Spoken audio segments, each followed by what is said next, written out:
پڑھو پڑھو قرآن پڑھو پڑھو قرآن پڑھو پڑھو قرآن پڑھو۔ اعوذ باللہ من الشیطان الرجیم، بسم اللہ الرحمن الرحیم، الحمد للہ رب العالمین، والصلاة والسلام علی محمد وعلی آلہ الطیبین الطاہرین،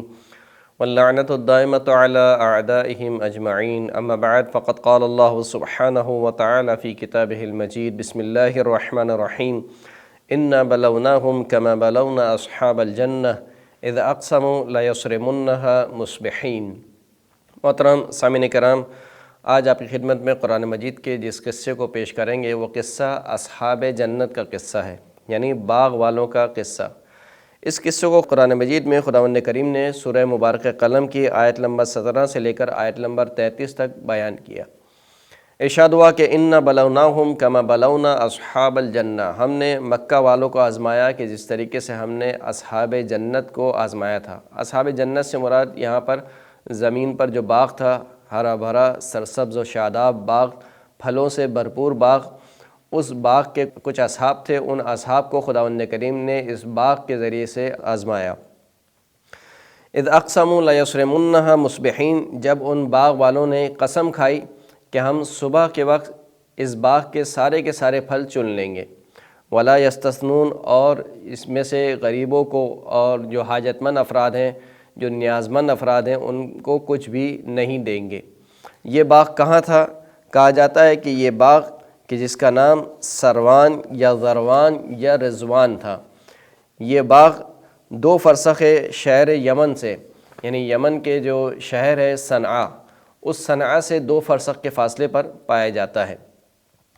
یہ باغ ایک بوڑھے شخص کا باغ تھا۔ وہ بوڑھا شخص اہل کتاب میں سے تھا اور خدا پرست شخص تھا، اہل ایمان افراد میں سے تھا۔ اس کی عادت یہ تھی کہ اس باغ میں جتنے بھی پھل آتے تھے، اس کا طریقہ کار یہ ہوتا تھا کہ جیسے ہی پھل آتے تھے ان درختوں پر، وہ تمام شہر کے غریبوں کو جمع کرتا تھا، اعلان کرتا تھا باقاعدہ کہ آ جاؤ، اب جو ہے وہ پھل اتارنے کا، پھل چننے کا وقت آ گیا ہے۔ لہٰذا وہ پھل اتارتا تھا اور ان تمام پھلوں کو 3 حصوں میں تقسیم کرتا تھا۔ ایک حصہ خود اپنے اور اپنے اہل و عیال کے لیے جو سال بھر کا خرچ تھا اس کے لیے رکھتا تھا، ایک حصہ جو ہے وہ یتیموں اور جو یہ غریب افراد تھے، نیازمند افراد تھے، ان میں تقسیم کیا کرتا تھا، اور جو تیسرا حصہ تھا اس تیسرے حصے کو خود اس باغ کے اخراجات کے لیے خرچ کرتا تھا، یعنی اس حصے کو بیچ کر جو بھی اس باغ کے پر خرچہ آتا تھا وہ خرچہ لگاتا تھا۔ یہ اس پیر مرد کا طریقہ کار، یعنی اس بوڑھے شخص کا طریقہ کار یہی تھا کہ جب بھی اس پورے سال میں اس کے باغ پر پھل آتے تھے، یہ اسی طریقے سے غریبوں کو اعلان کرتا تھا کہ آؤ اب جو ہے وہ پھل چننے کا وقت آ گیا ہے، اور غریبوں اور یتیموں کو اسی طریقے سے یہ بانٹا کرتا تھا۔ پھر اس شخص کا انتقال ہو گیا۔ جب اس شخص کا انتقال ہو گیا تو اس کے کچھ بیٹے تھے، ان بیٹوں کو وراثت میں یہ باغ ملا، اور اس سال اتفاق سے گزشتہ تمام سالوں کی نسبت بہت زیادہ پھل آئے باغ میں۔ جب بہت زیادہ پھلوں کو دیکھا تو ان کے بیٹوں نے کہا کہ جو ہمارا باپ تھا وہ تو شاید بڑھاپے کی وجہ سے کم عقل ہو گیا تھا، اور اس نے جو ہے وہ ان پھلوں کو غریبوں اور محتاجوں میں تقسیم کیا،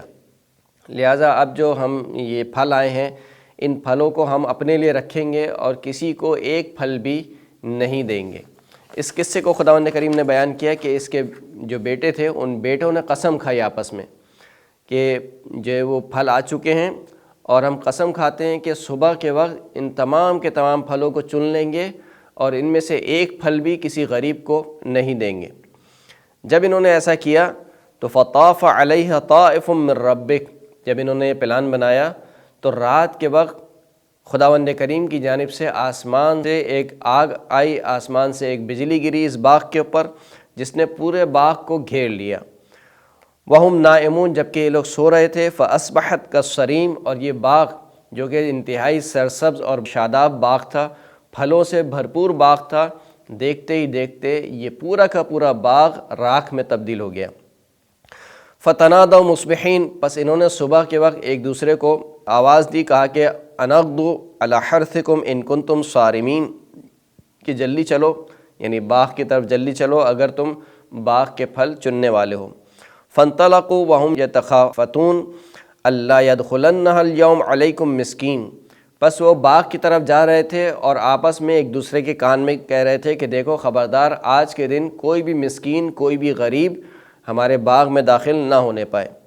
وغدوا علی حرد قادرین، یہ اس صبح کے وقت اس باغ پر پہنچے اس اپنے الزام میں کہ ہم جو ہے وہ تمام کے تمام پھلوں کو چننے پر قادر ہیں، ہم اس بات پر قادر ہیں کہ اس باغ کے کسی بھی پھل کو کسی غریب اور کسی مسکین کو نہ دیں۔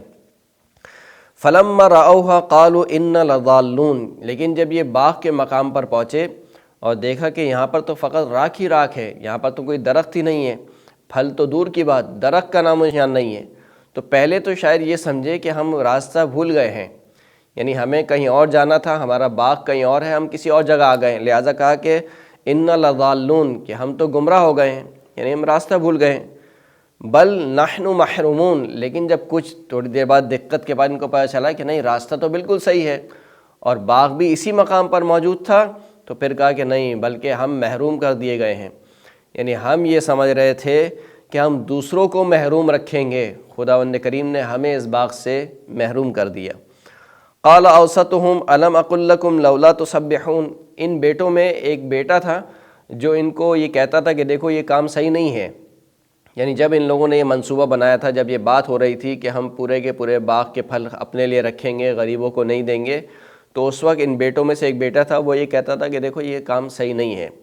تم یہ کام نہ کرو، ہمارے والد جس طریقے سے غریبوں میں تقسیم کرتے تھے تم بھی غریبوں میں تقسیم کرو، وہ ان کو کہتا رہا مسلسل،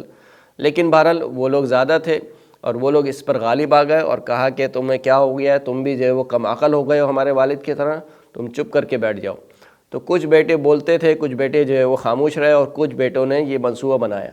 تو جو ان کو ڈرا رہا تھا کہ دیکھو یہ کام نہ کرو، اس نے کہا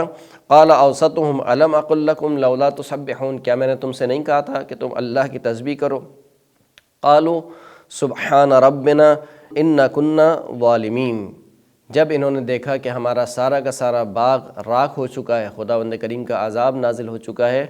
تو پھر انہوں نے خواب غفلت سے بیدار ہوئے اور کہا کہ ہمارا پروردگار پاک اور منزہ ہے اور بے شک ہم جو ہے وہ ظلم کرنے والے ہیں۔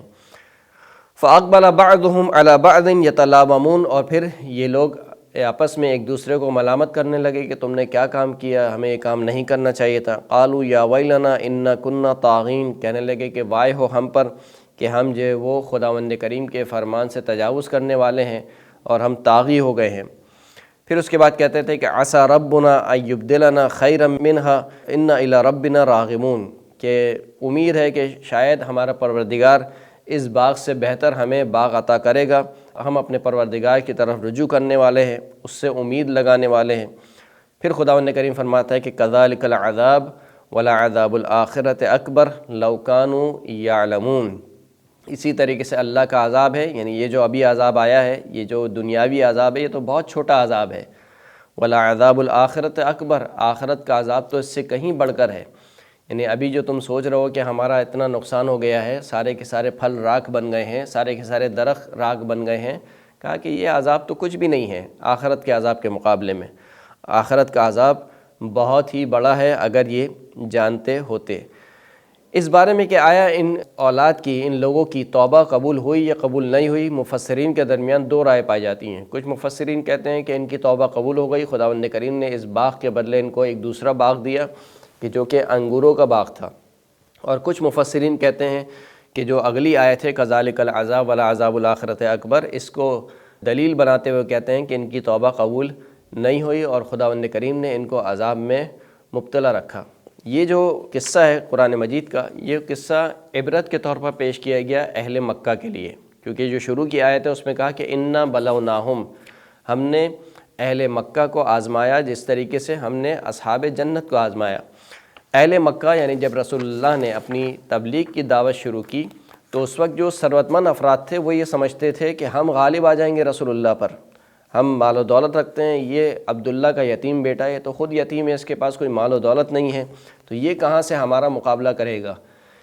اس کے لیے خداوند کریم نے عبرت کے طور پر ان سے کہا کہ دیکھو تم سے پہلے بھی جو ثروت مند افراد تھے وہ بھی یہ گمان کرتے تھے کہ ہم سب کا سب خود کھا لیں گے اور یتیموں اور غریبوں کو کچھ بھی نہیں دیں گے، لہٰذا جس طریقے سے ہم نے ان کا مال غارت کر دیا، ہم تمہارے مال کو بھی غارت کرنے پر قادر ہیں۔ دوسری جو عبرت خداوند کریم نے اس آیت میں پیش کی وہ یہ پیش کی کہ خدا کے ہاں قانون یہ ہے کہ تمہاری روزی میں اگر تم اضافہ چاہتے ہو تو جب تک بانٹتے رہو گے اضافہ ہوتا رہے گا، اور یہ قانون فطرت ہے۔ آپ دیکھیے زمین میں کنواں کھودیے، زمین میں آپ بورنگ کیجئے، جب تک آپ اس کا پانی نکالتے رہیں گے وہ بورنگ وہ کنواں چلتا رہے گا، لیکن جب آپ اس سے پانی نکالنا بند کر دیں گے وہ بورنگ خود بخود وہ کنواں خود بخود خشک ہو جائے گا۔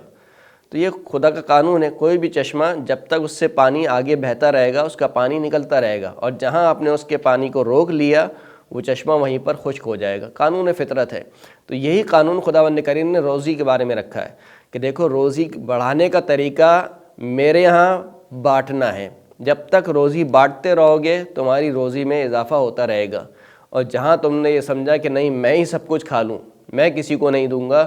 تو یہ تم نے خود اپنی روزی پر تالا لگا لیا ہے۔ لہٰذا خود خداوند کریم نے مثال پیش کی، مثل الذین ينفقون اموالهم فی سبیل اللہ کمثل حبۃ انبتت سبع سنابل، ان لوگوں کی مثال کہ جو اپنے اموال کو اللہ کی راہ میں خرچ کرتے ہیں اس دانے کی طرح ہیں کہ جس سے 7 بالیاں نکلتی ہیں اور ہر بالی میں 100 دانے ہوتے ہیں، فی کل سنبلۃ 100 حبہ، ہر بالی میں 100 دانے ہوتے ہیں، واللہ یضاعف لمن یشاء، خداوند کریم جس کے لیے چاہتا ہے روزی کو دگنا کر دیتا ہے، واللہ واسع علیم، خداوند کریم بہت وسعت والا اور بہت جاننے والا ہے۔ یعنی خداوند کریم نے قانون یہ دیا کہ دیکھو اگر میری راہ میں خرچ کرو گے تو میں تمہاری روزی کو کئی گنا اضافہ، تمہاری روزی میں کئی گنا اضافہ کر دوں گا۔ وآخر الدعوانا ان الحمد للہ رب العالمین۔ اللهم صل على محمد وآل محمد